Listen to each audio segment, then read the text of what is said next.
Shayla, Trina, Haker, Hey, Betwabu, Tanae, Betwabu. And if you got what Betwabu is, it's a greeting of the Bantu people, meaning house of the Father, recognizing you are the house of Yah, the house of El. Okay. All right, got this going. All right, it's going now. All right, beautiful people. Let me grab my notebook. Here, of course, my pen wouldn't be in it. Boom. All right.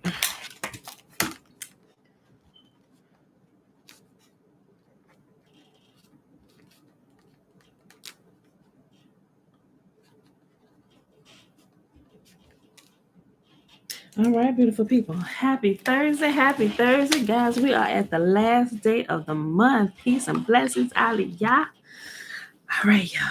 It is the last day of 2020. Tomorrow we're in 2021. Many blessings upon everybody for this new year we're going into. I know some people had I didn't want to use the wording. I wasn't familiar with the new exact meaning. Yeah, it means we're recognizing that you are the house of the Most High Yah, Betwabu. It's a Bantu term, Betwabu. It's a greeting. And a lot of times they say it twice. I noticed that. So when I started inquiring, I'm searching into a little bit of history. And they say it twice, just recognizing you are the house of the Most High. So, but all right, y'all. So the last day of 2020, may everybody's new year, although technically we know this is not the new year yet, according to how Yahuwah reckons time, that is not until Passover time, which is going to be the March-April time frame. Actually, Passover this year, I believe it's actually in April and not March, because that's just the way it is, the count and everything. But I'm gonna double check that. But anyway, Passover time is, according to as Yahuwah told us to reckon time, it is the first month of the year, which makes sense because it's spring. Duh, everything starts anew in spring. It's a whole cycle. It's like the cycle of life. You got spring, summer, fall, and winter. It coincides with our life. Think about it. When we're like babies, infants, toddler stage, that's like the springtime of our life. Then we're going to teenage years. That's like the summer. Then you got early adulthood. That's like the fall. Then you have the latter adulthood, which is the winter, and we're growing old and going to the grave. And the cycle just keeps repeating. Everything that Yahuwah has done, we can see it done in nature. Everything, and it's such a beautiful cycle. All right, y'all. So it is the last day of 2020. December the 31st, 2020, day 38 of year 3 of reading through the books of the law and the prophets, and of the 3-year consecutive day count, day 707. Y'all, today we are reading, we are starting at Enoch 90. I didn't decide how many chapters I want to read today. Yeah, I think I'm probably just going to stick with the 2 or 3, but I think 90 is pretty long too, if I remember correctly. Hold on. I didn't go back and check it. 90. But we almost done, y'all. Remember, Enoch only has 105. Then we're hopping right back to Exodus. Then we're skipping over so we can fill in those portions too. Okay, so yeah, we're going to read. We're going to stick with the 3. 90, 91, and 92. All right, y'all, so let's get started. And then we'll hop over to the Legends of the Jews. All right, beautiful people. Enoch chapter 9. Let me get myself situated here. I don't want this stuff to pop off. Okay. All right. Enoch chapter 90. And I observed during the time, remember, he's still in this, why does keep popping up? He's still talking about this vision. I'm sorry, I gotta adjust this laptop. Sorry, I keep hitting the button with the Bible. Okay, remember, he's telling about this vision that he's had. So we're still in the middle of that. Okay. Enoch chapter 90. And I observed during the time that thus 37 shepherds were overlooking, all of whom finished in their respective periods as the first. Others then received them into their hands that they might overlook them in their respective periods, every shepherd in his own period. Afterwards, I saw in a vision that all the birds of heaven arrived, eagles, the aves, kites, and ravens. The eagle instructed them all. They began to devour the sheep, to peck out their eyes, and to eat up their bodies. The sheep then cried out, for their bodies were devoured by the birds. I also cried out and groaned in my sleep against the shepherd which overlooked the flock. And I looked, while the sheep were eaten up by the dogs, by the eagles, and by the kites. They neither left them their body, nor their skin, nor their muscles, until their bones alone remained, until their bones fell upon the ground, and the sheep became diminished.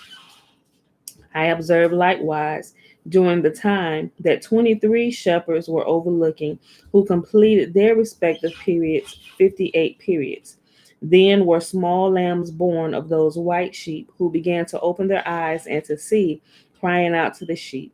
The sheep, however, cried out not to them, neither did they hear what they uttered to them, but were deaf, blind, and obdurate in the greatest degrees.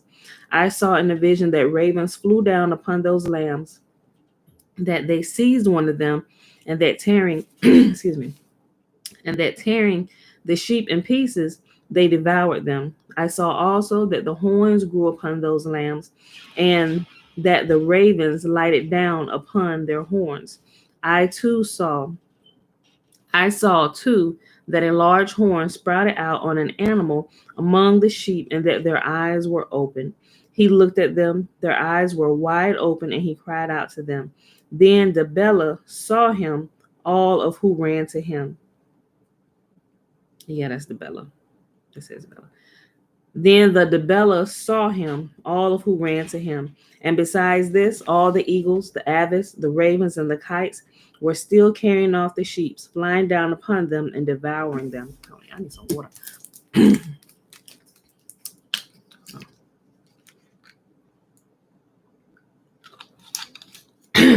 Okay. The sheep were silent, but Debella lamented and cried out. Then the ravens contended and struggled with them. They wished among them to break his horn, but they prevailed not over him. I looked on them until the shepherds, the eagles, the avis, and the kites came, who cried out to the ravens to break the horn of Debella, to contend with him and to kill him. But he struggled with them and cried out that help might come to him. Then I perceived that the man came who had written down the names of the shepherds, and who ascended up before Yahuwah of the sheep. He brought the assistants and caused everyone to see him descending to the help of the Debella. I perceived likewise that Yahuwah of the sheep came to them in wrath, while all those who saw him fled away, all fell down in his tabernacle before his face, while all the eagles, the avis, the ravens, and kites assembled and brought with them all the sheep of the field. All came together and strove to break the horn of the Debella. Then I saw that the man who wrote the sefer at the word of Yahuwah opened the sefer of the destruction which the last 12 shepherds wrought, and pointed out before Yahuwah of the sheep that they destroyed more than those who preceded them. I saw also that Yahuwah of the sheep came to them, and talking in his hand, the scepter of his wrath seized all the earth, which became rent asunder, while all the beasts and the birds of heaven fell from the sheep and sunk into the earth, which closed over them. I saw too that a large sword was given to the sheep, who went forth against all the beasts of the field to slay them. But all the beasts and birds of heaven fled away from before their face. And I saw a throne erected in a delectable land. Upon this sat Yahuwah of the sheep, who received all the sealed sephirim, all the sealed scrolls, which were opened before him. Then Yahuwah called out the first 7 white ones, and commanded them to bring before him the first of the stars, which preceded the stars, whose form partly resembled that of horses, the first star which fell down at first, and they brought them all before him. And he spake to the man who wrote in his presence, who was one of the 7 white ones, saying, Take those 70 shepherds to whom I have delivered up the sheep, and receiving them, killed more of them than I commanded. Behold, I saw them all bound and standing before him. First came on the trial of the stars, which being judged and found guilty, went to the place of punishment. They thrust them into the deep, full of flaming fire and full of pillars of fire. Then the 70 shepherds were judged, and being found guilty, were thrust into the flaming abyss. At that time, likewise, I perceived that one abyss was thus opened in the middle of the earth, which was full of fire. And to this were brought the blind sheep, which being judged and found guilty, were all thrust into that abyss of fire on the earth and burnt. The abyss was on the right of that house, and I saw the sheep burning and their bones consuming. I stood beholding him emerge that ain't hold on. I stood beholding him emerge the ancient house, while they brought out its pillars, every plank in it, and the ivory enfolding it. They brought it out and deposited it in a place on the right side of the earth. I also saw that Yahuwah of the sheep produced a new house, great and loftier than the former, which he bound by the former circular spot. All its pillars were new, and its ivory new, as well as more abundant than the former ancient, when he had brought it out. And while all the sheep which were left in the midst of it, all the beasts of the earth, and all the birds of heaven, fell down and worshipped them, petitioning them and obeying them in everything.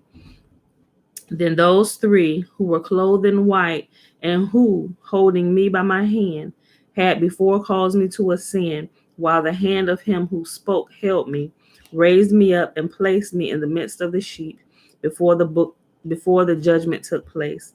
The sheep were all white with wool long and pure. Then all who had perished and had been destroyed, every beast of the field, that every bird of heaven, assembled in that house, while Yahuwah of the sheep rejoiced with great joy, because all were good, and all had come back again to his dwelling. And I saw that they laid down the sword which they I'm sorry. And I saw that they laid down the sword which had been given to the sheep, and returned it to his house, sealing it up in the presence of Yahuwah. And all the sheep would have been enclosed in that house, had it been capable of containing them. And all the eyes who were open, and the eyes of all were open, gazing on the good one, nor was there one among them who did not behold him. I likewise perceived that house was large, wide, and extremely full. I too saw that a white cow was born, whose horns were great, and that all the beasts of the field and all the birds of heaven were alarmed at him and entreated him at all times. Then I saw that the nature of all of them was changed, and that they became white cows, and that the first in the midst of them spoke, when that word was a wild ox. Upon the head of that wild ox were great and black horns. While Yahuwah of the sheep rejoiced over them and over all the cows. I lay down in the midst of them. I awoke, and I saw the whole. This is the vision which I saw, laying down and waking. Then I blessed Yahuwah of righteousness and gave glory to him. Afterwards I wept abundantly, nor did my tears cease, so that I became incapable of enduring it. While I was looking on, they flowed on account of what I saw, for all was come and gone by. Every individual circumstance respecting to the conduct of mankind was seen by me. In that night I remembered my former dream, and therefore wept and was troubled, because I had seen that vision. All right. Oh my gosh, Trina, thank you. I've been moving so fast, and I looked at it, y'all, and didn't even think about it, and I pulled it up, the shimmer. I'm gonna do it right when I get done. And that was the thing I was worried about. I was like, if I put this up here, it's just gonna start blending in, because I spend so much time in front of it, and it just becomes a part of the computer. Thank you, Trina. And now, my son Methuselah, call to me all your brethren, and assemble for me all the children of your mother. For a voice calls me, and the Spirit is poured out upon me, that I may show you everything which shall happen to you forever. Then Methuselah went and called to him all his brethren, and assembled his kindred, and conversing with all his children in truth, said, Hear, my children, every word of your father, and listen in uprightness to the voice of my mouth, for I would gain your attention while I address you. My beloved, be attached to integrity and walk in it. Approach not integrity with a double heart, nor be associated with a double-minded men, but walk, my children, in righteousness, which will conduct you in good paths, and let truth be your companion. For I know that oppression will exist and prevail on earth, that on earth great punishment shall in the end take place, and that there shall be a consummation of all iniquity, which shall be cut off from its root, and every fabric shall pass away. Iniquity, however, shall again be renewed and consummated on the earth. Every act of crime and every act of oppression and impiety shall be a second time embraced. When therefore iniquity, sin, blasphemy, tyranny, and every work shall increase, and transgression, impiety, and uncleanness also shall increase, upon them all shall great punishment be inflicted from heaven. The holy Yahuwah shall go forth in wrath, and upon them all shall great punishment from heaven be inflicted. The holy Yahuwah shall go forth in wrath and with punishment, that he may execute judgment upon the earth. In those days, oppression shall be cut off from its roots, and iniquity with fraud shall be eradicated, perishing from under heaven. All the idols of the nations shall be surrendered with its inhabitants. With fire shall they be burnt. They shall be brought from every part of the earth and be cast into a judgment of fire. They shall perish in wrath and by a judgment overpowering them forever. Righteousness shall be raised up from slumber, and wisdom shall be raised up and conferred upon them. Then shall the roots of iniquity be cut off, sinners perish by the sword, and blasphemers be annihilated everywhere. Those who meditate oppression and those who blaspheme by the sword shall perish. And now, my children, I will describe and point out to you the path of righteousness and the path of oppression. I will again appoint them out to you, that you may know what is to come. Hear now, my children, and walk in the path of righteousness, but shun that of oppression, for all who walk in the path of iniquity shall perish forever. All right, y'all, last chapter from the book of Enoch for today, Enoch chapter 92.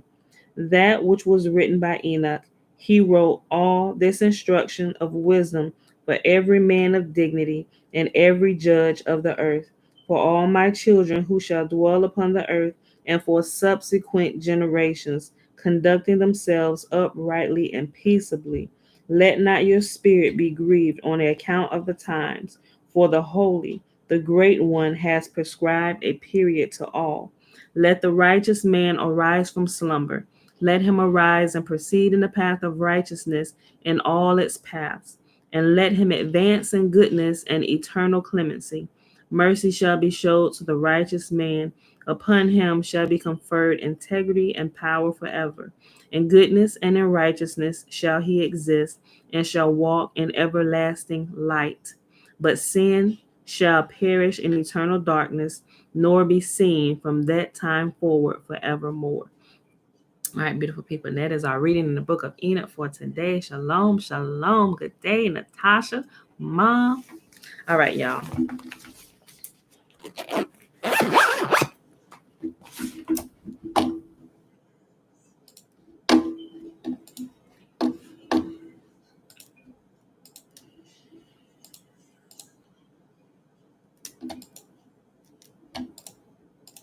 It's not popping up.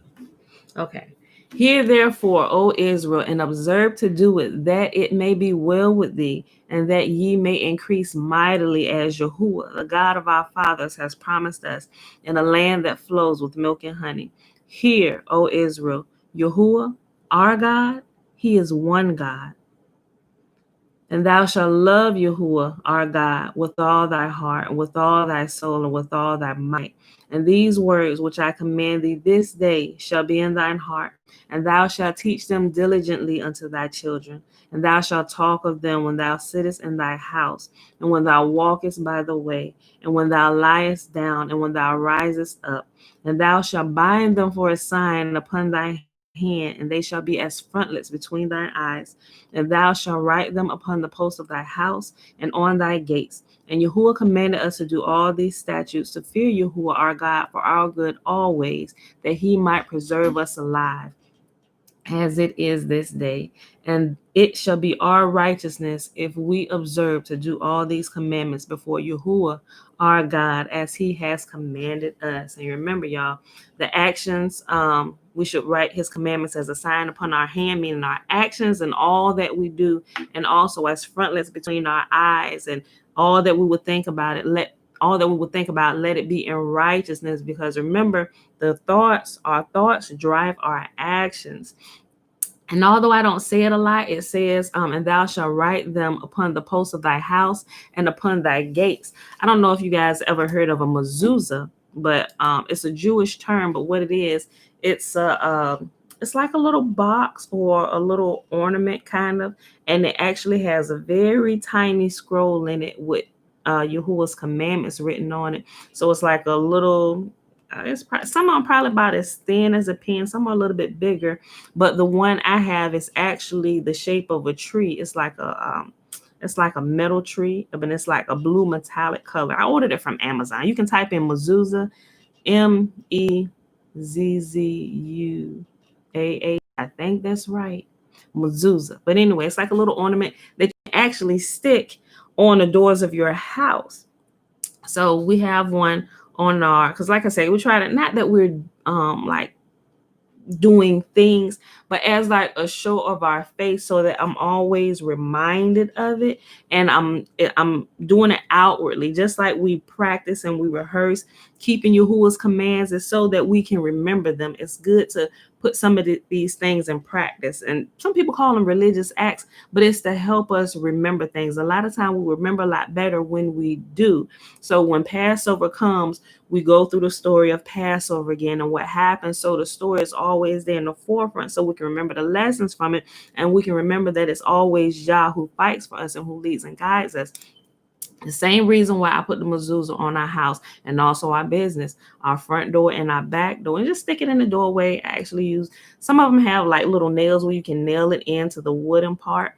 And some of them, like the ones I have now, I just got like some Gorilla Tape and just stuck a little piece up there and just stuck it right up there with the scroll in the back, So yeah, that's pretty much how I do that, how we keep the commands on our gates or our doors. Because I mean, we have a gate, but I don't know that I could stick it out there on the gate. I guess I could find one that's weatherproof. I thought about it before, but I haven't put one on the gate. I just put it on the entrance of our doors, just stick it right there. So when people come in, our family know, they'll touch the mezuzah. Or when people come through the threshold and they wonder about it, they ask about it, and there's an open door. Oh, that keeps the commandments. It has inside of it, it has the 10 commandments of Yah, and we're reminded every time we see it to remember to be faithful to Yah and to keep his commands while we're here on the earth, because when we keep his commands, he keeps us and everything about us. So when I say we practice it, we literally try and practice it, with not being like over religious or anything, but simply doing simple things that we can also not just remind ourselves, but it tells us to teach our children diligently. It's giving them a focus point, something to relate to, something that they can see and they can remember as they grow, because we tend to remember, like I said, by doing and experiencing, so. But that's why. All right, y'all. So I ran my mouth enough about that. Let's hop on over here to the Legends of Jews and pick up where we left off yesterday on page.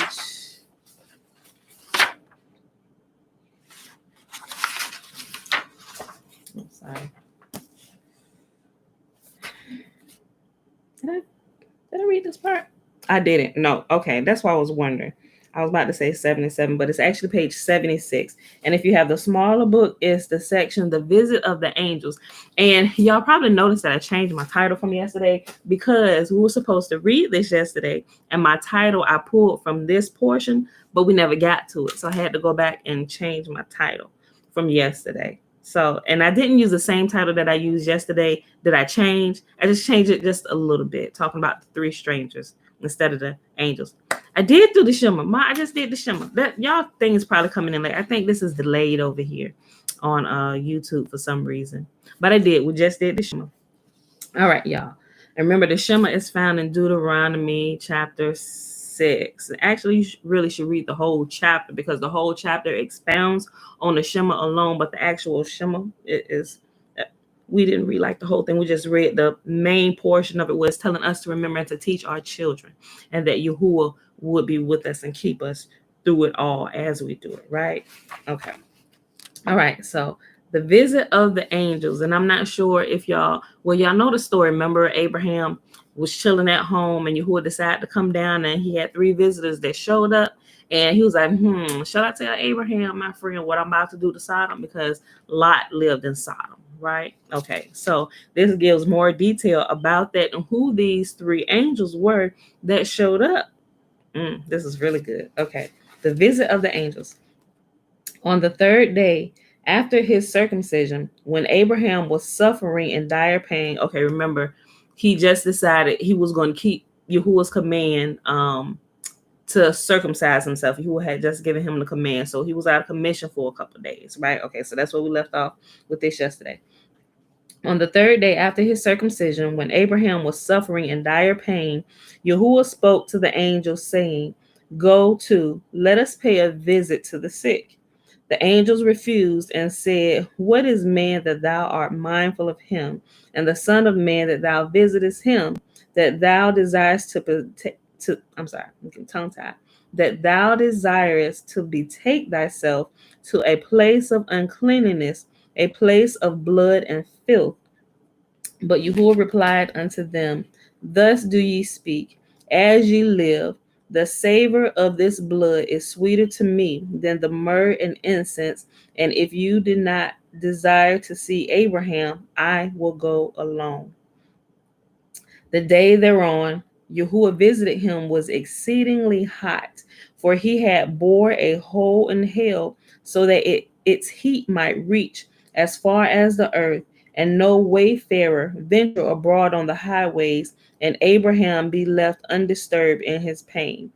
But the absence of strangers caused Abraham great vexation, and he sent his servant Eliezer forth to keep a lookout for travelers. Okay, so remember, Abraham was in a habit of when travelers passed by, he would know if they were good, if they were evil, and if they were already in the path of righteousness, he would bless them and feed them and send them on their way. If they needed shelter, whatever, he would help them out. But he would also do the same for those who were wicked. But for the wicked ones, he immediately set about the task to teach them of the truth of Yahuwah, right? Okay, so he was getting kind of concerned that people weren't coming back, but it was ordained by Yah so that Abraham could heal. The man just got some of his man parts taken away. Not man parts, but the flesh. He was circumcised, y'all. Y'all get it. Okay. So, but Yahuwah caused this to happen, but he didn't realize that at this point. Okay. The day whereon Yahuwah had visited him was exceedingly hot, for he had bore a hole in hell, so that its heat might reach as far as the earth, and no wayfarer abroad on the and no wayfarer venture abroad on the highways, and Abraham be left undisturbed in his pain. But the absence of the strangers caused Abraham great vexation, and he sent his servant Eliezer forth to keep a lookout for travelers. When the servant returned from his fruitless search, Abraham himself, in spite of his illness and the scorching heat, prepared to go forth on the highway and see whether he would not succeed, where failure had attended Eleazar, whom he did not wholly trust at any rate, bearing in mind the well-known saying, "No truth among slaves." At this moment, Yahuwah appeared to him, surrounded by the angels. Quickly, Abraham attempted to rise from his seat, but Yahuwah checked every demonstration of respect. And when Abraham protested that it was unbecoming to sit in the presence of Yahuwah, Yahuwah said, "As thou livest, thy descendants at the age of 4 and 5 will sit in days to come in the schools and in the synagogues, while I reside therein." Meantime, Abraham beheld 3 men. They were the angels, and here are the 3 angels that showed up. Excuse me. I'm sorry, y'all. They were the angels Michael, Gabriel, and Raphael. They had assumed the form of human beings to fulfill his wish for guests towards whom to exercise hospitality. Each of them had been charged by Yahuwah with a special mission, besides to execute on the earth. Raphael was to heal the wound of Abraham. Michael was to bring Sarah the glad tidings that she would bear a son. and Gabriel was to deal destruction to Sodom and Gomorrah. Excuse me, y'all.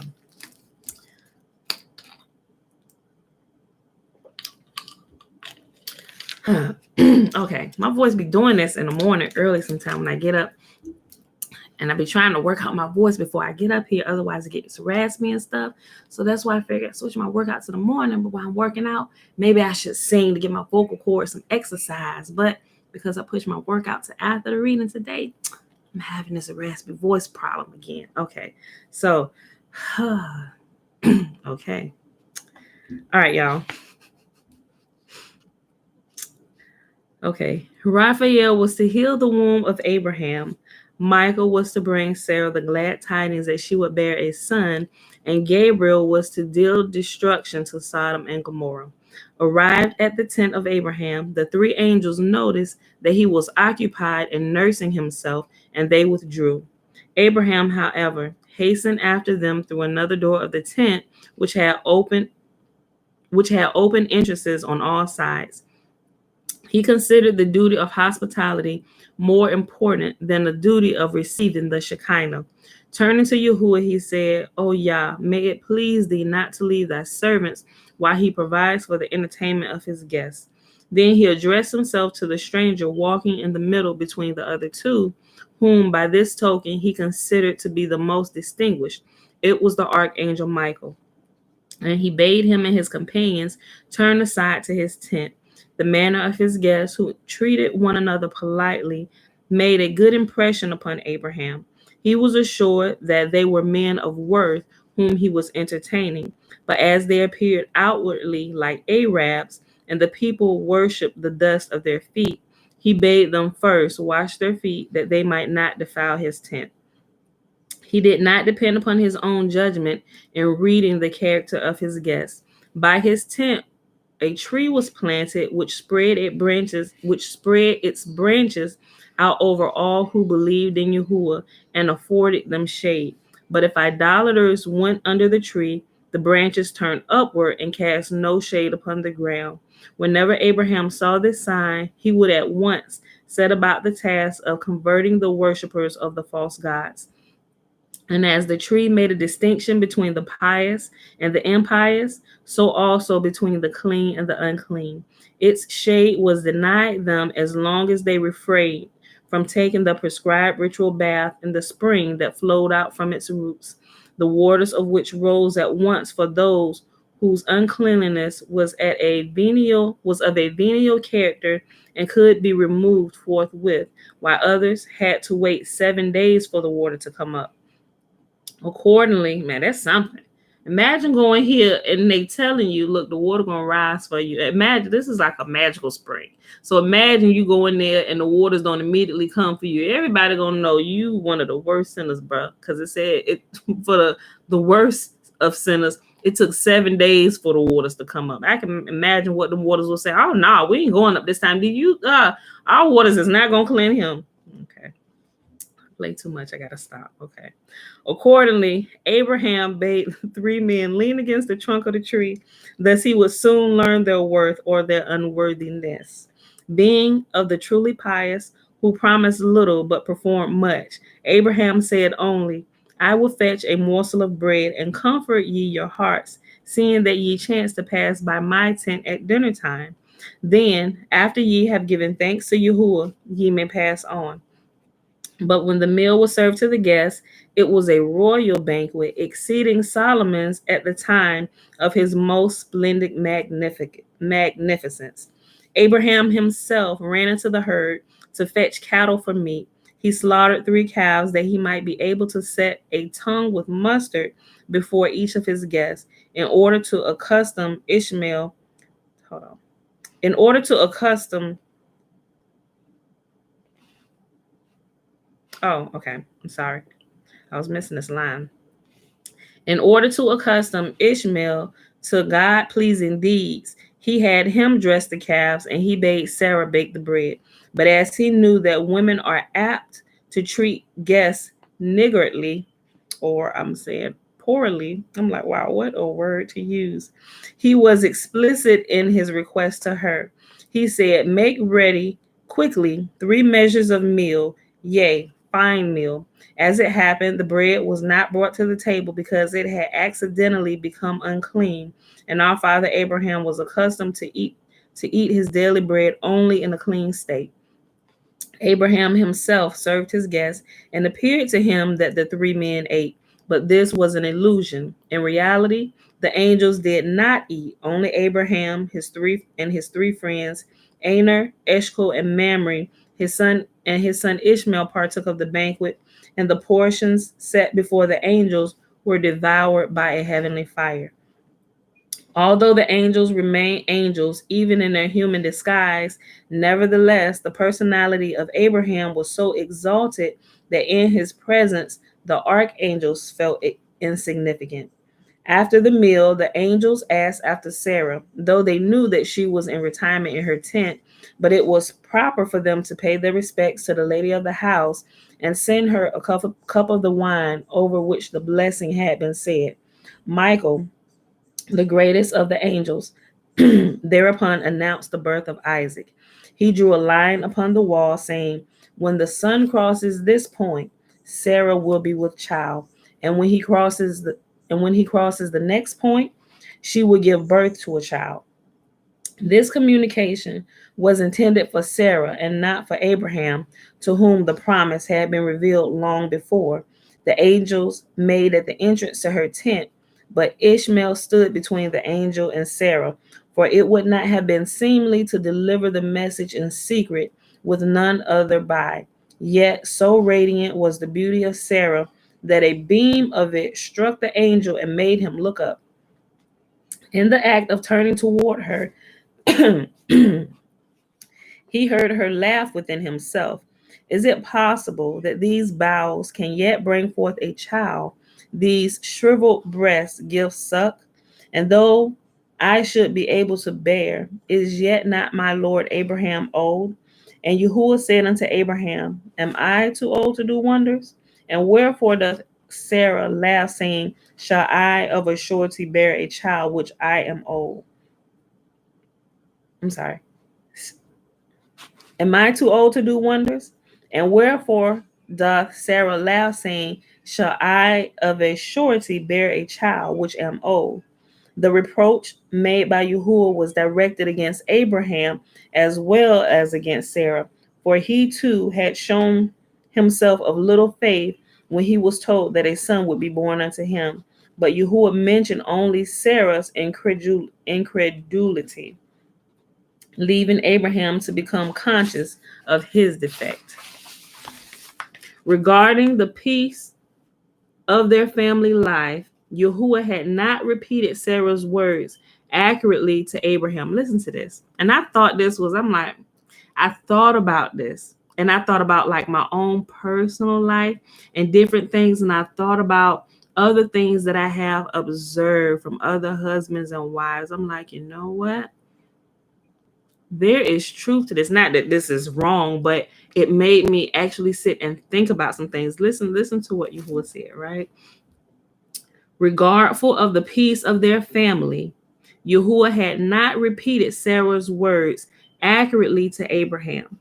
Abraham might have taken amiss what his wife had said about his advanced years, and so precious is the peace thus between husband and wife that even the Holy One, blessed be He, preserved it at the expense of truth. Bruh. I'm like, wait, what? And it made me think about the scripture where it talks about how even marriage is a mystery, right? And Yahuwah, over everything, Yahuwah will, if we don't go screwing stuff up, right? Yahuwah will do all within his power. Not that he has to struggle, but he will do all within his power to help preserve the peace in a household between a husband and a wife. Because shucks, nations come from husband and wives. Like if the marriage unit is not together, the children are not going to be together. And if the children are not going to be if the children aren't together, the whole family has gone amiss. And when your family is out of order, then you have your communities out of order. And when your communities are out of order, then your what goes after communities? I guess you could say in our day, like the cities get out of order, then the states get out of order, then the country gets out of order. Then we have a whole friggin' world who has gone completely amiss and are corrupt. And it all extends from the husband and the wife. Now, I'm not saying if the husband and wife have separated or if they've gone amiss, that all hope is lost, because it's not. Because at any point throughout the generations or anybody from that family, they can obtain the favor for Yah to kind of keep the blessing on that household. Even sometime if it's separated, but it comes with actually making a choice to keep to his commands, because he said, if you keep my commands, I will keep you and all that concerns you in your household. So that's one thing that I learned early, and I really thank Yah that I learned that early, because I come from a broken home. Not that it was horrible, but we still turned out all right. But I found that it's a lot better when I cling to Yah. I didn't necessarily have to go through some of the struggles that my siblings did. Not that they went through the worst, but because I decided to cling to Yah in all things and not turn away from him. Not that things weren't hard and I didn't run into stuff, but I will always consult Yah first, even if things was horrible, even if I thought he was the cause of it. Not that I would ever blame anything on him, but I know it's us human and our frailty and what we do. My thing was, okay, Yah, I have to see what the lesson is in this that you need me to see, so that's just been my mindset for a while. Even in bad situations, I try to pull the good out of it, because I realize real quick, when I focus on the bad and what's wrong, I just kind of continue and things go from bad to worse. So I'm like, wait a minute.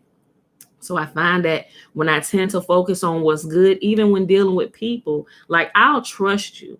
Like, I will see the good in you. Everybody could tell me the worst about you, but I will look for light in you, because I know if there is some light in you, I can work with you, But I'm just saying, I choose to see the good in people rather than the bad, And a lot of times I don't like to hear people talk bad about other people, because I understand humans are frail and we make decisions sometimes when we're not in our right mind, So I'm like, people have those moments, and they were probably having a moment, but I consider them still to be good people, So that's just the way I've grown up doing things, right? And I realize it keeps me in a better mindset to keep me from snapping off on people and keep me out of jail. Seriously. So I'm gonna read that again, because I'm like, Father, this is so true, and I know this to be personally, and Yahuwah, even if we get our marriages all screwed up, if both parties are willing to, like, look, we screwed up, we really don't see no way out of this, and it just looked like that we need to part ways, because there is really nothing we can do, but if you both, even if you're at your wit's end and you don't know what to do, but if both of you cry out to Yah, be like, Father, we don't know how this gonna work. We've tried everything that we've seen. If this gonna stay together, you're gonna have to help us. And not saying that everything gonna get good, because you still gonna have a lot of trying days, hard days. I know, I live in it, so, but I'm just saying, when you have two parties, husbands and wives, who their source, and they realize that their source of all is Yah, when we turn to Yah, Yah can then begin to mend things. And even if we're if we're this far apart, I did like this so y'all can see, but if we're this far apart, as we go to Yah, Yah will begin to bring us back together. By turning to Yah, he lessens the distance between us till we all come to a meeting place. Okay, now that I have both of you here in front of me, let's work this out together, right? So going close to Yah, it's only good for husbands and wives to go to Yah first. Even if we're this far separated where we can't even see each other, by us coming to Yah, he brings us to a meeting place and we're back together, right? I hope that makes sense. Okay. Thanks, Katrina. I mean, not Trina, Christina. All right, y'all. So let me just read this again. I just thought these was the sweetest words that I've read in such a long time, and I know them to be the truth, right? Okay. I'll go back here. I'll go back a couple sentences, okay? And Yahuwah said unto Abraham, Am I too old to do wonders? And wherefore doth Sarah laugh, saying, Shall I of a surety bear a child which am old? The reproach made by Yahuwah was directed against Abraham as well as against Sarah, for he too had showed himself of little faith when he was told that a son would be born unto him. But Yahuwah mentioned only Sarah's incredulity, leaving Abraham to become conscious of his defect. And here it goes. Regardful of the peace of their family life, Yahuwah had not repeated Sarah's words accurately to Abraham. Abraham might have taken amiss what his wife had said about his advanced years, and so precious is the peace between husband and wife that even the Holy One, blessed be He, preserved it at the expense of truth. All right, y'all, that'll preach all day long. That's good, all day long. After Abraham had entertained his guests, he went with them to bring them on their way. For important as the duty of hospitality is, the duty of speeding the parting guests is even more important. Their way lay in direction of Sodom, whither two of the angels were going, the one to destroy it, and the second one to save Lot, while the third, his errand to Abraham fulfilled, returned to heaven. All right, we're in the next section, the cities of sin. The inhabitants of Sodom and Gomorrah and the three other cities of the plain were sinful and godless. In their country, there was an extensive vale where they foregather annually with their wives and their children and all belonging to them to celebrate a feast lasting several days and consisting of the most revolting orgies. If a stranger merchant passed through their territory, he was besieged by them all, big and little alike, and robbed of whatever he possessed, each one a portion of bagatelle, until the traveler was stripped bare. Okay, I remember this. Okay, so everybody was taking little bits and pieces of the merchant stuff, until the merchant didn't have anything left. You right, Dana. Our words are so important. We have to be careful of what we speak. I'm 100% believer in that. Yes and amen. Each one a portion of bagatelle until the traveler was stripped bare. If the victim ventured to remonstrate with one or another, he would show him that he had taken a mere trifle, not worth talking about. And the end was that they hounded him from the city. Once upon a time, it happened that a man journeying from Elam arrived in Sodom toward evening. No one could be found to grant him shelter for the night. Finally, a sly fox named Hedor invited him cordially to follow him to his house. Okay, so we read this story before. I remember this back here. But back here, it gave a little more detail. I think this is just going to kind of sum it up a little bit, but it's going to expound it in other ways to hit on a couple other things. Okay. Finally, a sly fox named Hedor invited him cordially to follow him into his house. The sodomite had been attracted by a rare, magnificent carpet strapped to the stranger's ass by means of a rope. He meant to secure it for himself. The friendly persuasions of Hedor induced the stranger to remain with him 2 days, though he had expected to stay only overnight. When the time came for him to continue on his journey, he asked the host for his carpet and the rope. Hedor said, "Thou hast dreamed a dream, and this is the interpretation of thy dream.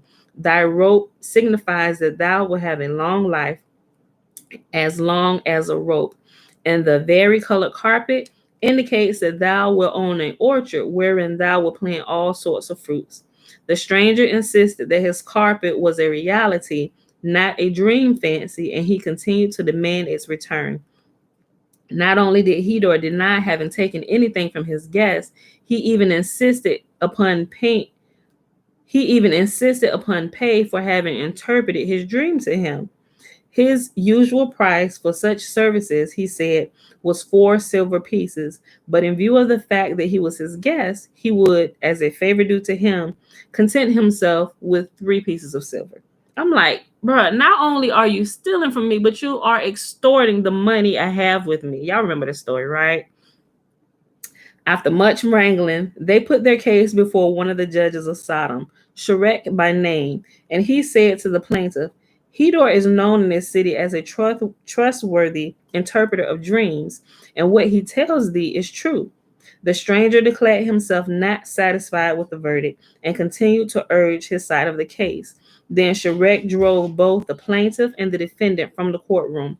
Seeing this, the inhabitants gathered together and chased the stranger from the city, and lamenting the loss of his carpet, he had to pursue his way.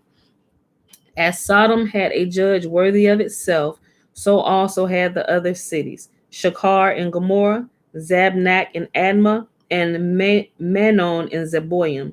Eleazar, the bondman of Abraham, made slight changes to the names of these judges in accordance with the nature of what they did. The first he called Shakara, liar. The second, Shakurura, arch deceiver.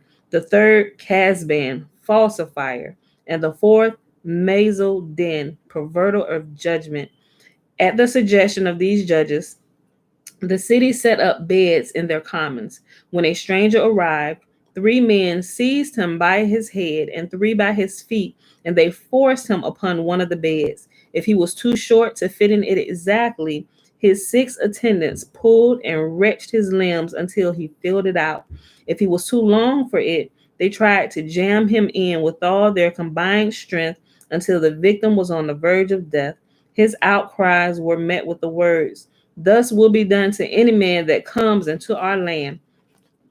After a while, travelers avoided these cities, but if some poor devil was betrayed occasionally into entering by them, they would give him gold and silver, but never any bread, so that he was bound to die of starvation. Once he was dead, the residents of the city came and took back the marked gold and silver which they had given him, and they would quarrel about the distribution of his clothes, for they would bury him naked. Once Eleazar, the bondman of Abraham, went to Sodom at the bidding of Sarah to inquire after the welfare of Lot. He happened to enter the city at the moment when the people were robbing a stranger of his garments. Eleazar espoused the cause of the poor wretch, and the Sodomites turned against him. One threw a stone at his forehead and caused a considerable loss of blood. Instantly, the assailant, seeing the blood gush forth, demanded payment for having performed the operation of cupping. Eleazar refused to pay for the infliction of a wound upon him, and he was hauled before the judge Shakara. The decision went forth against him, for the law of the land gave the assailant the right to demand payment. Eleazar quickly picked up a stone and threw it at the judge's forehead. When he saw that the blood was flowing profusely, he said to the judge, Pay my debt to the man that gave me the balance. And pay my debt to the man and give me the balance. So if y'all remember this story, remember when they was going back and forth, when the man hit Eleazar in the head with the rock, he said, Now pay me because I just released this bad blood from your forehead. I know y'all remember because I was doing a bit much when I was explaining this story. So they were arguing back and forth. Eleazar said, I'm not giving you anything. You just bust me in my head. I'm bleeding. And you expect me to pay you money for causing damage to my body? Absolutely not. So they took him before the judge. The judge was just as wicked. So anytime anybody came before the judge always rendered verdict in the case of the inhabitants of Sodom. So the stranger always lost, right? And so this particular time when the member of the citizen of Sodom took Eleazar before this wicked judge, he said, Listen, judge, I done helped this man release bad blood from his forehead and he won't pay me. And the judge was like, Hey, this is our custom. If somebody help you relieve bad blood from your forehead, then you must pay them for what they did for you. It pissed Eleazar off. So he took up a rock and smashed the judge in the forehead. He said, Boom, judge, I just released bad blood from your forehead. So now, the money that I owe him, that you need to pay me from releasing the bad blood, take that money you owe me and give it to him and send me the balance, right? I'm like, oh, snap. I was like, Eleazar, smart. Okay, so I know y'all remember that story. Okay, I'm going to keep reading. The cause of their cruelty was their exceeding great wealth.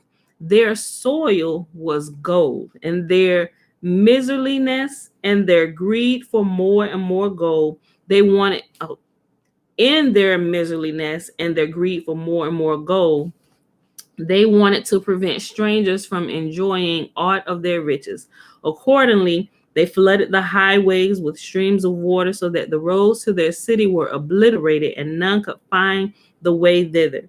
They were as heartless towards beasts as towards men.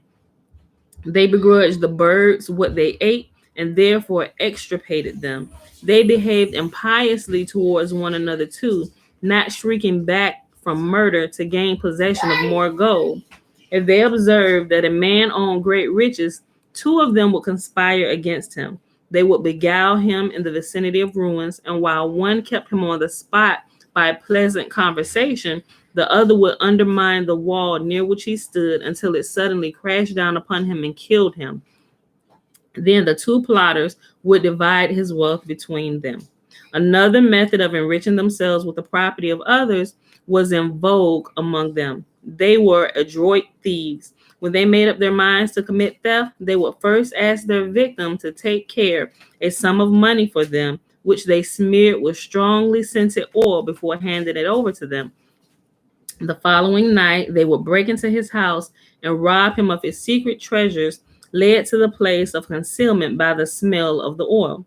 Their laws were calculated to do injury to the poor. The richer a man, the more he was favored before the law. The owner of two oxen was obliged to render one day's shepherd's service, but if he had one ox, he had to give 2 days' service. A poor orphan who was thus forced to tend the flocks a longer time than those who were blessed with large herds, killed all the cattle entrusted to him in order to take revenge upon his oppressors. And he insisted, when the skins were assigned, that the owner of the two head of cattle should have but one skin, but the owner of the one head should receive two skins, in correspondence to the method pursued in assigning the work. For the use of the ferry, a traveler had to pay 4 zuz, but if he waded through the water, he had to pay 8 zuz. The cruelty of the Sodomites went still further. Lot had a daughter, Paltit, so named because she had been born to him shortly after he escaped the captivity through the help of Abraham. Paltit lived in Sodom, where she had married. Once a beggar came to town, and the court issued a proclamation that none should give him anything to eat in order that he might die of starvation. But Paltit had pity upon the unfortunate wretch, and every day she went to the well to draw water, and she supplied him with a piece of bread which she hid in her water pitcher. The inhabitants of the two sinful cities, Sodom and Gomorrah, could not understand why the beggar did not perish, and they suspected that someone was giving him food in secret. Three men concealed themselves near the beggar and caught Paltit in the act of giving him something to eat. She had to pay for her humanity with death, and she was burnt upon a pyre. The people of Admah were no better than those of Sodom. Once a stranger came to Admah, intending to stay overnight and continue his journey the next morning. The daughter of a rich man met the stranger and gave him water to drink and bread to eat at his request. When the people of Admah heard of this infraction of the law of the land, they seized the girl and arraigned her before the judge, who condemned her to death. The people smeared her with honey from top to toe and exposed her where bees would attract to her. The insects stung her to death, and the callous people paid no heed to her heart-rending cries. Then it was Yahuwah that resolved upon the destruction of these sinners. Man, they was doing some crazy stuff down here, right? This is what got Sodom and Gomorrah poof pow going, got them burnt up. Then it was that Yahuwah resolved upon the destruction of these sinners.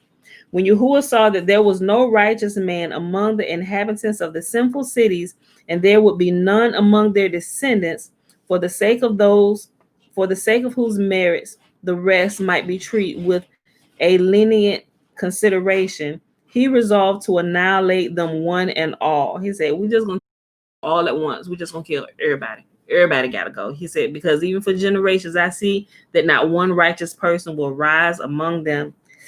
That's got to be tough to know that. But before judgment was executed, Yahuwah made known to Abraham what he would do to Sodom, Gomorrah, and the other cities of the plain, for they formed a part of Canaan. the land promised unto Abraham, and therefore did Yahuwah say, I will not destroy them without the consent of Abraham. Like a compassionate father, Abraham importuned the grace of Yahuwah in behalf of the sinners. He spoke to Yahuwah and said, Thou did take an oath that no more should all flesh be cut off by the waters of a flood. Is it meet that thou should evade thy oath and destroy the cities by fire?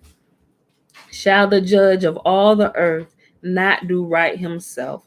Verily, if thou desirest to maintain thy word, verily, if thou desirest to maintain the world, thou must give up the strict line of justice. If thou insisted upon the right alone, there can be no world. Whereupon Yahuwah said to Abraham, Thou takest delight in defending my creatures, and thou wouldst not call them guilty. Therefore I spoke with none but thee during the 10 generations since Noah. Abraham ventured to use still stronger words in order to secure the safety of the godless. Be that far from thee, he said, to slay the righteous with the wicked, that the dwellers on the earth say not, it is his trade to destroy the generations of men in a cruel manner, for he destroyed the generation of Enoch, then the generation of the flood, and then he sent the confusion of tongues. He sticks ever to his trade. Yahuwah made the reply, I will let all the generations I have destroyed pass before thee, that thou mayst see that they have not suffered the extreme punishment that they deserved. But if thou thinkest that I did not act justly, then instruct thou me in what I must do, and I will endeavor to act according with thy words. I'm like, wow. Yahuwah said to Abraham, he said, listen, if you don't think I did right judgment, take a look, and then you tell me what I should do. Boy, he trusted Abraham. Because some of us will be like, yeah, go ahead and take out that city. And because his brother lived over there, because he was in cahoots with him, because he lied, I'm going to need you to take out that whole city too. But wait, leave her. I like her. But can you just move her out the way? But go ahead and destroy the rest of the city. Like, you would really got to trust human flesh for him to say to him, listen, okay, maybe it was me that was wrong. Go ahead and look over what I did, and then you tell me what I should do in this case. I'm like, man, they were straight evil, Mom. Yahuwah made reply, I will let all the generations I have destroyed pass before thee, that thou mayest see that they have not suffered the extreme punishment they deserve. But if thou thinkest that I did not act justly, then instruct thou me in what I must do, and I will endeavor to act in accordance with thy words. And Abraham had to admit that Yahuwah had not diminished in aught the justice due to every creature in the world or the other world. So Abraham was literally saying, the flood was a blessing because y'all should have got way more than the flood. The flood was grace for y'all. Imagine that. Imagine that, right? Nevertheless, he continued to speak, and he said, Will thou consume the cities if there be 10 righteous men in each? And Yahuwah said, No. If I find, hold on. No. Wait, I didn't skip. Did I skip? Hold on. Will thou consume the cities if there be 10 righteous men in each? And Yahuwah said, No. If I find 50 righteous therein, I will not destroy the cities. Oh, so that just skipped. Oh, so they started. Hold on. What? I think this is another.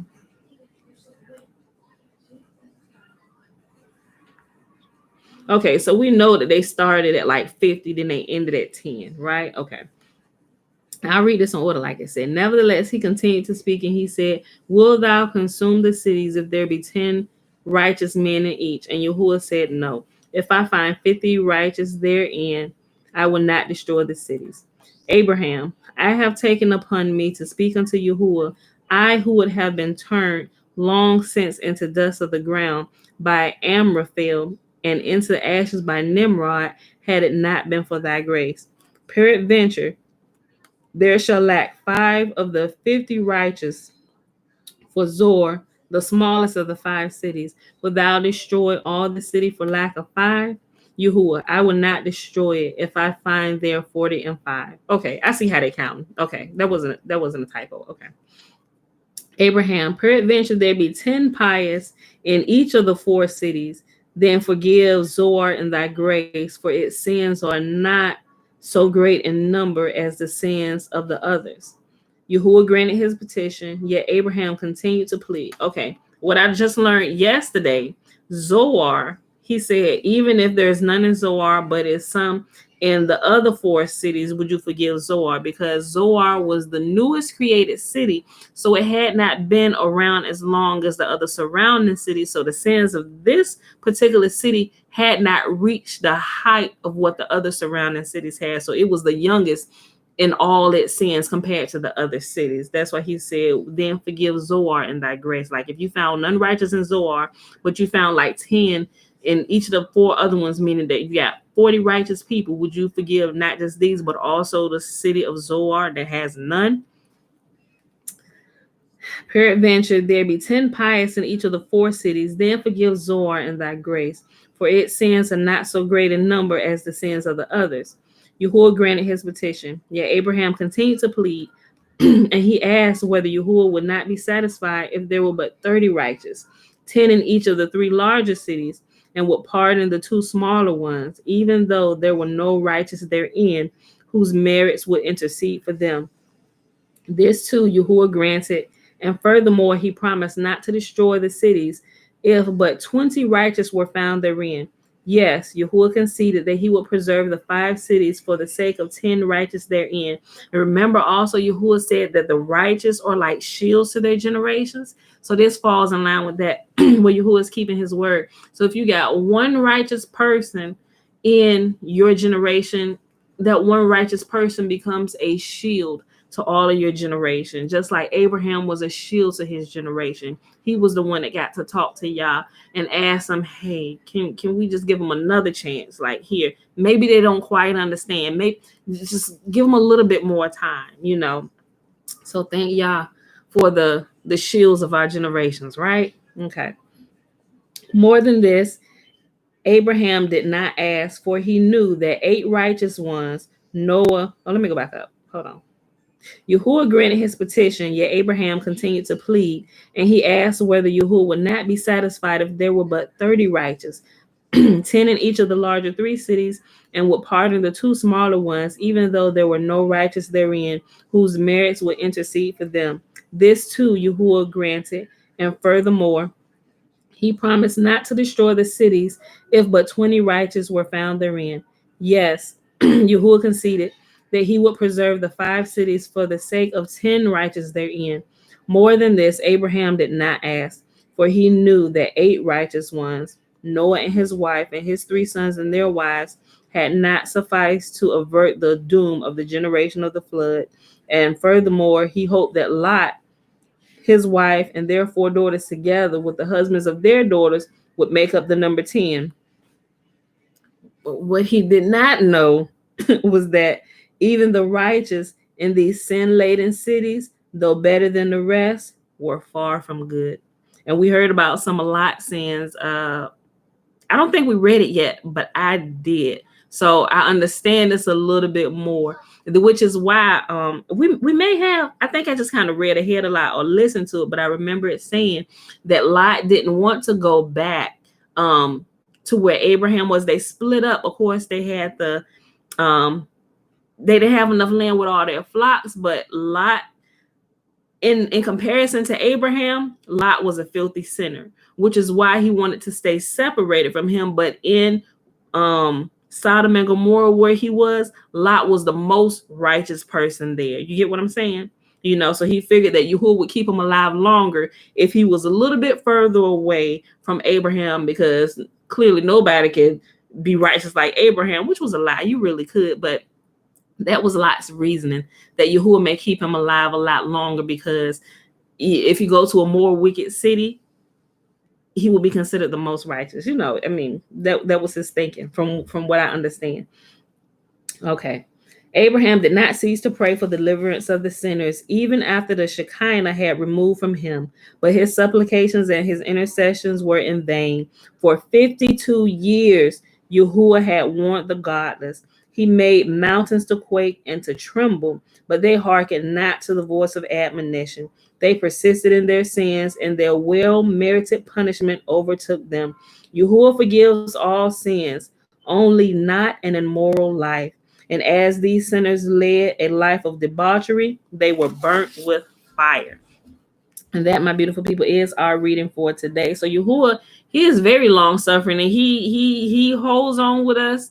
He hold on with us as long as absolutely possible, pleading with us, sending us different people and things and circumstances to get us back on a righteous path. And we know for 120 years, even when he decided that he was going to destroy the world with a flood, he gave them 120 years to repent.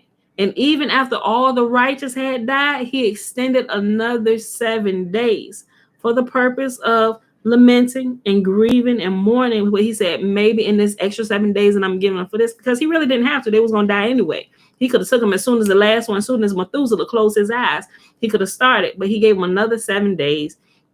And during this 7 days, it was like last ditch effort. Okay, let's shake the earth. We're going to have earthquakes, and maybe we'll, this will shake them and consider maybe this is Jah extremely angry. The same thing is happening today. No one is considering their ways. We got all kind of catastrophes happening. The earth is reeling and shaking, and earthquakes. We got the some of the volcano fault lines ready to erupt and stuff, the ring of fire, all this stuff, and no one is considering that Yahuwah might be a little ticked off with these sons of the dirt down here and tearing up his good home he gave to us and doing all manner of craziness down here. Ain't nobody considering. Nobody's considering. All right, so I hope you all are considering and returning to y'all, repenting as soon as you realize it and getting back on the path to righteousness. Meaning, just do what's right. That's what it is. Do what's right because it's right. Don't take advantage of people, right? Help people when you have the opportunity, if it's in your power to, right? That's simply what it is. It's simply what it is in a nutshell. All right, beautiful people. So that's everything for today. We read Enoch chapters 90 through 92, and we read Legends of the Jews, filling in some of the portions in Genesis that we didn't get on page 76 through 80. And we'll pick up the rest of this tomorrow, guys. We'll be done with Enoch in a couple days. So like I said, what we haven't filled in from Genesis here, if you got it, you just gonna have to fill in yourself. But then we gotta hop, once we start in Exodus, we gotta hop to the section and fill in these Exodus portions, which are extremely, extremely interesting. They're very good, especially once they get to the wilderness and some of the stuff that start happening out here. All right, we did read a portion of that when Yahuwah gave them the Torah. We may read that part again. I don't know. Maybe not. We're just feeling some of the other stuff. But maybe when we get to that part, I'll reference that video. So if you did miss it, you can go back and listen to that, because we probably won't reread. I'm going to try and read as much and fill in as much that we haven't already. Because after we leave out of Exodus, we got to keep moving on and fill in some of these other pieces, right? Okay, y'all. So with that being said, it is the last day of the year. It is December 31st. 2020, day 38 of year 3 of reading through the books of the law and the prophets, another 3-year consecutive day count, day 707. Y'all, tomorrow starts the Gregorian New Year. So may everybody be blessed, although we technically know that this is not the new year yet, not until we get into the spring, Passover time. All right, so as long as we're on the same page and we know that, but according to where we live at now, the new year begins tomorrow. We got to start writing it on papers and all that stuff, so we can kind of keep track of time, but we keeping track of time as Yahuwah told us to make sure we fall in line with what he says. Okay, I'm done running my mouth today. Let's do the blessing, y'all. All right, y'all. All right, remember the blessing is found in where? Numbers chapter 6, verses 22 through 27. And remember, the first 21 verses is the Nazarite vow. And Yahuwah spake unto Moses, saying, speak unto Aaron and unto his sons, saying, on this wise ye shall bless the children of Israel, saying unto them, may Yahuwah bless us and keep us. May Yahuwah make his face to shine upon us and be gracious unto us. May Yahuwah lift up his countenance upon us and give us his peace. And they shall put my name upon the children of Israel, and I will bless them. All right, beautiful people, I love you. I'm going to go scroll through real quick, make sure I miss nobody's question. Okay. What, Croatia? I believe it. I get little alerts, Natasha, about the different earthquakes and stuff that's happening all around the world. I was posting a lot that I found to Facebook, but I stopped posting it so much, I'm like, what? People don't care. Some people do. I mean, those that care, they're looking at, and they know. But I was like, I'm gonna stop flooding my timeline with all this stuff, trying to help people out, let them know. But I still will post some of the stuff from time to time, but not as much as I was, because it's so much that's happening. My timeline will be full of just all the like end of the world stuff, and I'm like, okay, I don't want to scare people, but I want my timeline to be more of a source of light, yet informative, let you know what's going on if you didn't know, but it can be a place of light. Granted, I know it's social media, but hey, let's make the best of it. Let's be a light in everything, right? So that's what I chose to do with my timeline and with all my social media. All right, y'all. So with that being said, I'm done. I'm just running my mouth now. I got to get my workout done because I ain't do it earlier today. So, all right, y'all. Love y'all. Peace.